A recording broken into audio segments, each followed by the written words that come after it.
Hello everyone, welcome back to Daily Driven Dotsons once again. Thank you for tuning in. This is part 4 of the protunerz intake installation.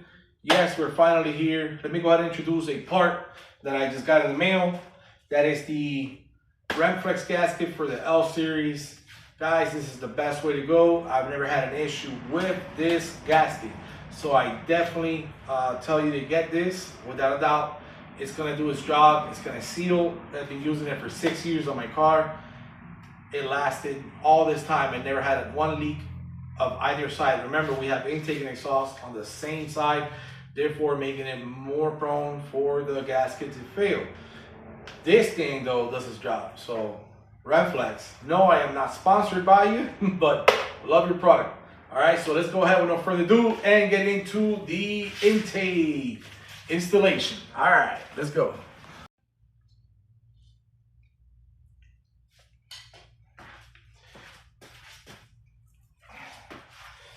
All right, y'all, so here's the old remflex gasket that I took off the car. I'm gonna show you. So, after like 6 years of driving with the car, what fell off is the very upper, like whatever soft material that sits on top. Some kind of a material. This thing is sandwiched. It's got like a metal layer in the middle, and then it has like a upper soft layer, some kind of composite or some shit that makes a perfect seal, right, when you put it on. So held on real good. As you can see, there's no exhaust leaks anywhere on the gasket. Really good product. But let's go ahead and put in the new one. That's why we're here.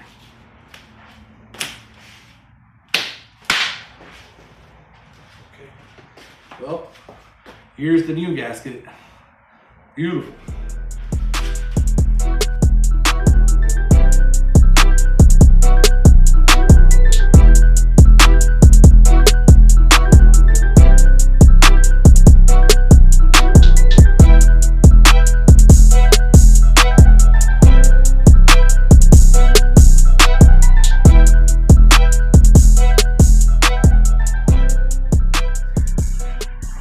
Okay, so they recommend 20 foot-pounds of torque on the installation, especially on the remflex gasket as well, but 20 foot-pounds of torque for all the studs and the nuts. So let's get into it. Let's make it happen.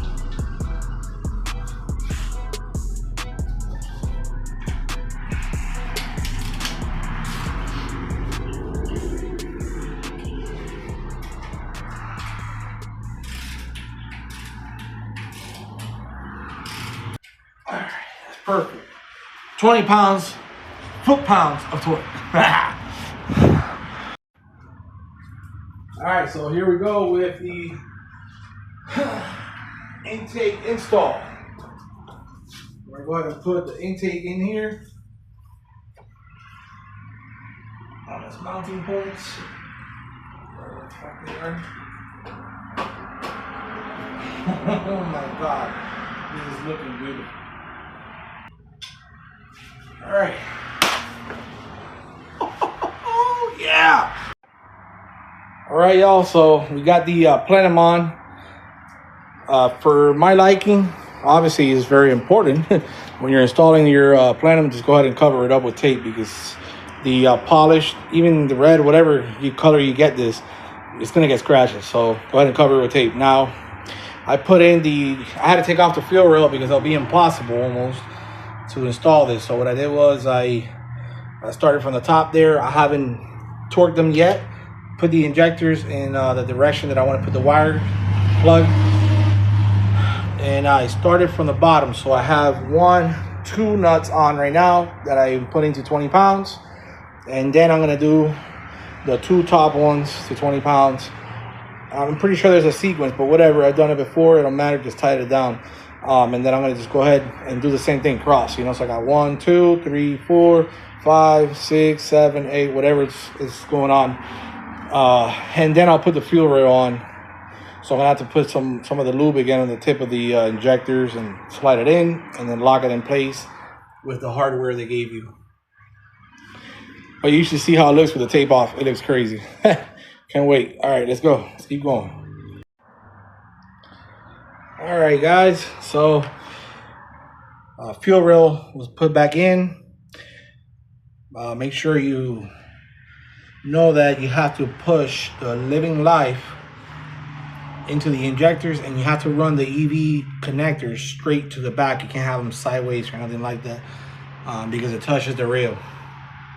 So with that said,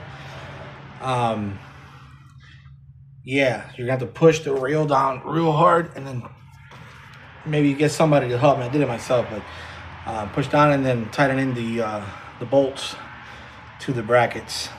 And all this was gonna do is gonna help to keep the injector in place where they gotta be. So I already got the, I'll go here. I got all the bolts already torqued down to 20 foot-pound of torque. That's ready to go. All the bolts and the adapter washers and the nuts, all that stuff's in there. It's good to go. So now I'm just putting the fuel rail. So I'm gonna show you here how tight the injector is from the rail itself. So that's gonna be a pain in the ass. I'm gonna have to figure this out. I'm gonna have to eat the plug a little bit. I don't know. We'll see. Let's see how that works. Let's see how we can make this work. We'll figure it out. All right, let's keep going.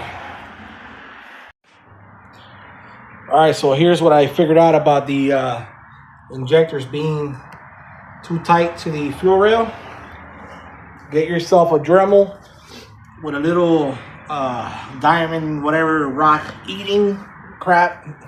And then you see how the injector is squared where the clip part is, but here has an opening. Well, that's crashing against the rail. Well, here's what I did. I ate out. I ate out. Took away from this part right here. See that? Take away. Go to your injector. Look at this.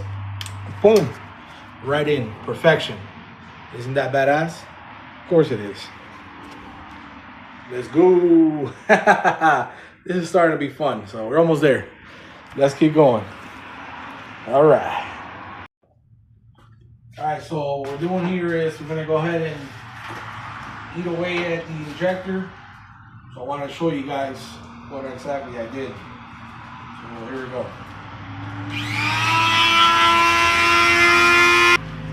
There we go. Another one done. So simple as that. That's my way of what I'm doing. I couldn't figure out another way. I didn't want to break my head over it. As simple as that. Now it goes right in. So, and it still clips in. Everything's good. No issues. All right. Let's go. All right, guys. So this pretty much sums our day for today. It's already late night. I got to go ahead and I need to get a fuel hose to replace. What else? A couple other things. I got to buy some zip ties and stuff I got to do. So far we got the injectors plugged up. I'm going to clean that up more, get them more tied to each other. Run them closer over here. Somehow I might pull the harness this way, do some kind of a bracket or something, just to keep them farther away from the heat. I got this fuel line that's going to go up over that side there. It's going to be tight next to the fuel rail on the bottom, exposing the protunerz logo. What else we got here? Then the throttle cable, of course, all that good stuff. Build a pipe that goes from here. I'm going to more than likely might chop that bracket off just to get that much more space and cleanness of the engine bay. I'm going to run a pipe from the throttle body into the hole there, and then the AFM. So I'm going to have to get the harness for the AFM. It's a 5 or 6 wire. I can't remember right now the plug. I'm going to have to extend the wires to go to the outside, where I'm going to run the AFM out here with a cone. So I'm going to make a twist like that, like a 90 or whatever. And then I'll have the AFM sitting there against the AC condenser. At least that's the idea for now. Or might not be able to do the condenser because the filter would take up some space. So I'll probably have to build a bracket or something and have it a little more off. Or maybe just laying flat would look pretty cool. Make a bracket from here, lay it flat, and then have the cone like right in the mouth of it. Yeah, so that's the idea for right now that we got planned. So, all right, this is gonna be part 4 right here. The intake's on. We got a lot of stuff sorted out. I'm gonna have to take that line off, tape up a whole bunch of shit, cardboard, paper stuff.